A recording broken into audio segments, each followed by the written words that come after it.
Maharashtra BJP chief द्वारा किसानों का अपमान करने के बाद बीजेपी और शिवसेना कार्यकर्ताओं के बीच झड़प शुरू हो गई है और इस दौरान बीजेपी के लोगों ने डोंबिवली के शिवसेना चीफ भाऊ चौधरी पर स्याही फेंक दी।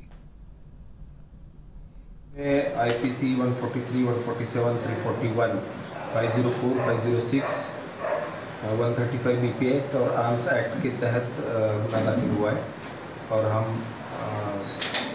जल्द से जल्द करेंगे। आरोपी कौन है सर इसमें? इसमें महेश पाटिल और उनके 30-40 साथीदार आरोपी हैं। पूरा मामला क्या है सर, क्या हुआ था एक्चुअली में?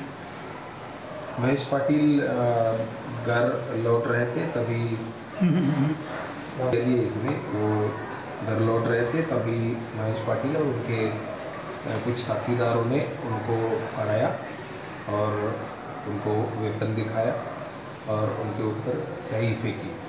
इस टाइप की फिरियाद रामनगर डोंबिवली पुलिस स्टेशन में दाखिल। काजल अय्यर जुड़ रही है हमारे साथ। काजल, ये तो सेना और बीजेपी के बीच एक नई जंग छिड़ गई है और ये यही घटनाक्रम इस इंक अटैक के साथ रुका नहीं, आगे भी शिवसेना की फिर प्रतिक्रिया हुई भाजपा पर।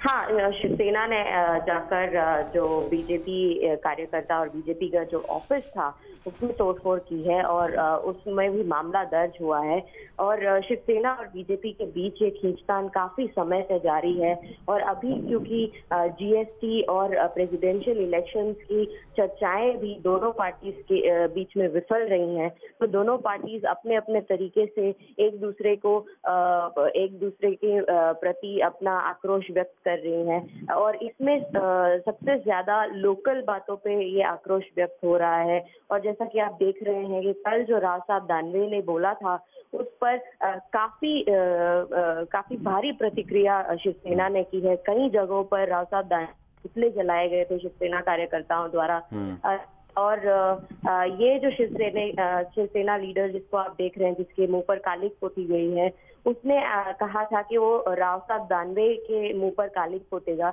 इससे गुस्साए बीजेपी के कार्यकर्ताओं ने उसी के मुंह पर कालिक पोत दिया, जिसके बाद शिवसेना के लोगों ने जाकर बीजेपी के ऑफिस पर भी तोड़फोड़ की। पर इसमें बीजेपी की क्या प्रतिक्रिया रही है राव साहब दानवे के कथन पर, और उसके बाद शिवसेना की जो प्रतिक्रिया रही उस पर बीजेपी के बाकी लीडर्स ने क्या कहा? हालांकि बाकी लीडर्स ने चुप्पी साधी हुई है। राव साहब दानवे ने खुद कल एक स्टेटमेंट जारी किया था। उन्होंने खुद कहा था कि उनका इरादा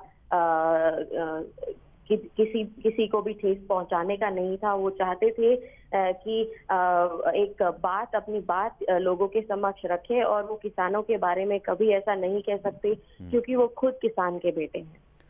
काजल, thank you for your inputs. आइए सुनते हैं एकनाथ शिंदे ने क्या कहा।